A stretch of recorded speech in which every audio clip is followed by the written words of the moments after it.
Hello and welcome to Lost in Sci-Fi and Fantasy, where this week we are talking the satirical classic Starship Troopers. Now, this film is based off of a book that wasn't satirical, but because the creators of the film felt that it would work as a good satirical look at fascism, they decided to take it in that direction.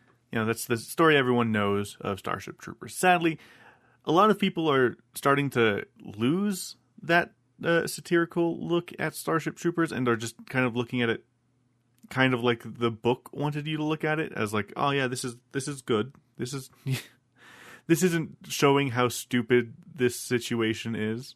So yeah, like it's a question. Like sometimes when you look at Starship Troopers media, because after this, similar to Jaws, after this film, there was kind of a sharp decline, slight increase, and then continued kind of relative decline in quality of the Starship Troopers films. This one is really good.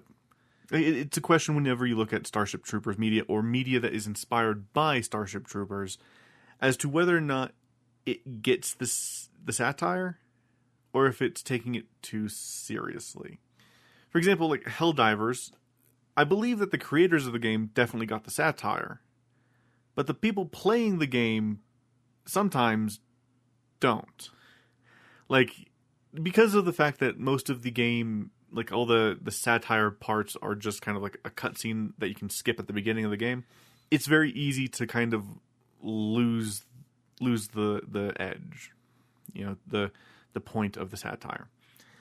As for stuff that's actually branded with the Starship Troopers like name, it also kind of has a question of whether or not if it's leaning enough into the actual satire of the franchise. Like even the movies directly afterwards kind of start to lose that feeling almost immediately. They even like lose the whole like kind of gimmick, though. Some of the media that I've been playing, like the game, I've been playing Starship Troopers Terran Command of recent. That's part of the reason why I wanted to do the movie. It does a decent job. Like each mission that you play is kind of in the form of like a news broadcast, kind of. It doesn't use that aesthetic super well in the game, because it's like a victory, broadcast end. Or like broadcast starts, that kind of thing. It does it kind of loosely, but it does kind of get the whole like they're throwing people into literally a meat grinder for no real reason.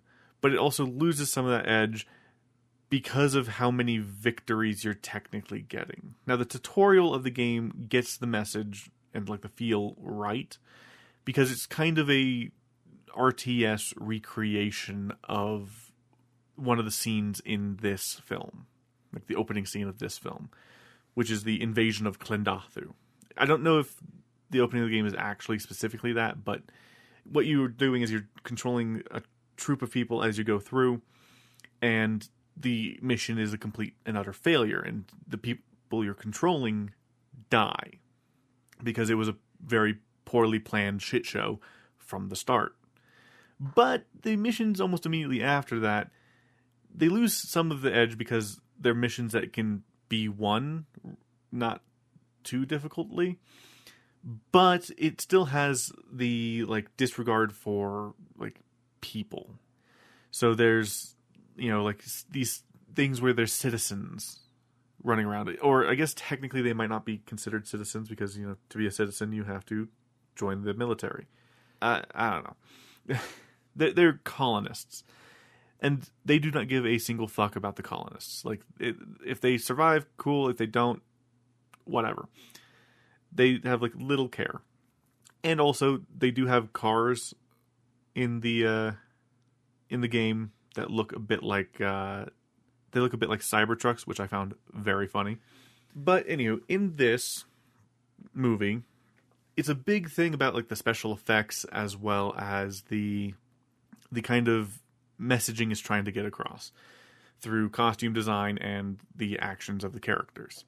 Now, this film is kind of surrounds a unified Earth that are pretty much unified against an outside force, being the bugs, the aliens. And they use the threat of these aliens as like, you know, a mysterious force out there that we have to, that we can easily stomp out, but they're also a massive threat to us, so we need to stop them. The film opens with the invasion of Klendathu, with the, you know, kind of newsreel / information brochure thing going. And we're shown just how much of a shit show the operation is. You know, they go in, it's night, a bunch of their ships have been shot down, and when they get onto the planet, they get absolutely massacred. And then we cut back to 1 year earlier, where we are following our main character, Johnny Rico. Now, they're in, like, high school, and they are learning about, you know, the reason why Earth is, like, doing this fight, and why they have to fight in order to become citizens, otherwise you're not a citizen.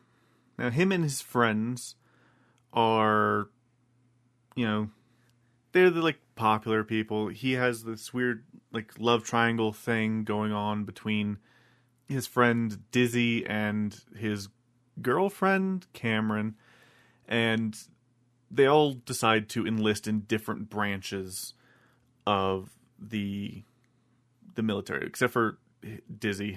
Him and Dizzy go into the same branch, but his friend Carl goes into the, like, psiotic thing, like the telepath, the psychic one, while he wants to join the infantry, and Carmen wants to join, like, the Air Force.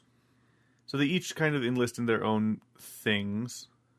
Johnny goes into boot camp, but he ends up washing out when he accidentally gets someone killed. But then after the attack on, I think it's Buenos Aires, gets wiped off the map and his parents die, he goes back and is able to kind of re-enlist. Now, meanwhile, Carmen is kind of forming a bit of a relationship with another guy in space, because, you know, long distance relationships, they tend to cause issues.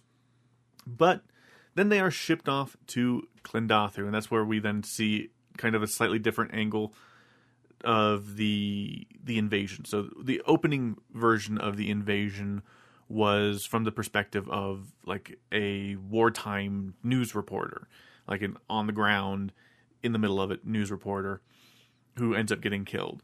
This time we're following the troops specifically as they work their way through.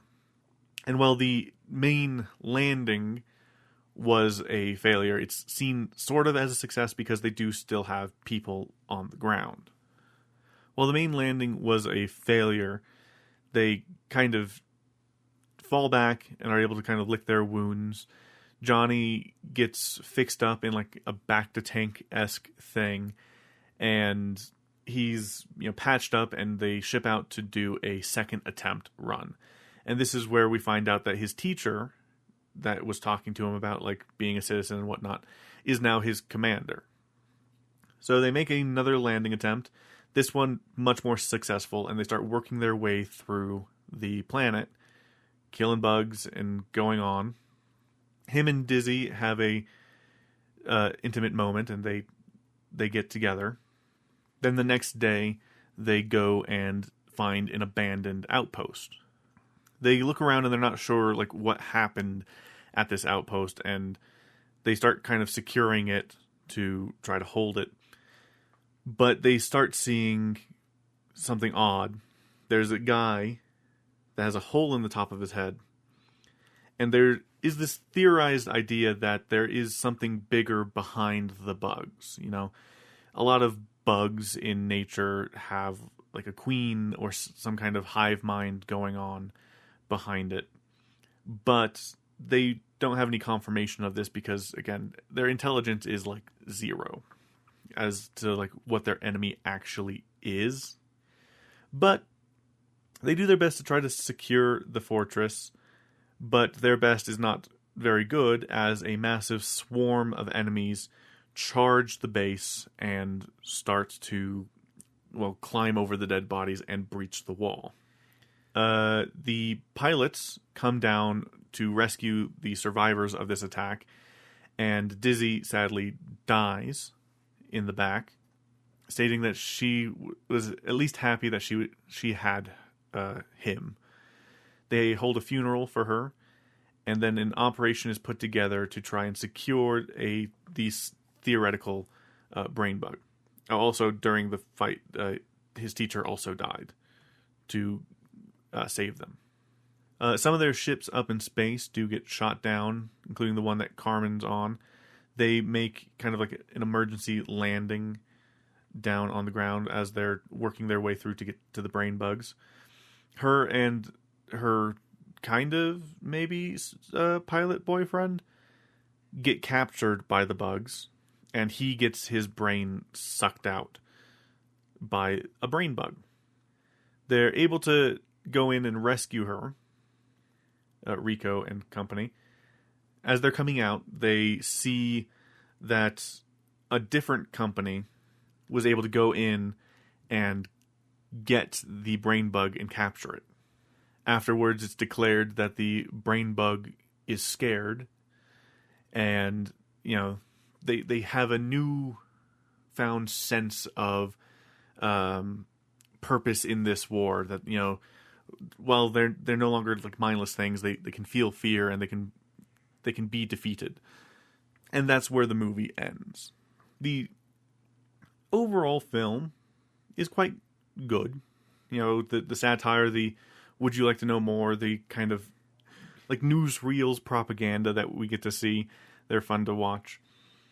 You don't get much of that in like the games so much because I guess it would take away a bit. But like I said, they do try to make a bit of an effort. But I do love the special effects, like the special effects of the bugs, the like practical versions of the bugs, as well as some of the CGI ones. Overall, I think that the movie's special effects really hold up, and that they're able to pull off some really cool looking things. I mean, the uniforms look a little bit silly, but overall, the effects are quite good. Sadly, the sequels of this film aren't as well regarded as this film. After this, I believe they had like no budget and had to go to an extremely small scale thing. Then for the third one, they kind of tried to get things back on track, but it didn't work quite as well. Then from there, it just goes to like animated movies, which are hit and miss from what I hear. I believe I did try to watch one of them, and I thought it was okay. You get the drones, I think they're called, the weird like super sharp ones. Those ones are like seen in space.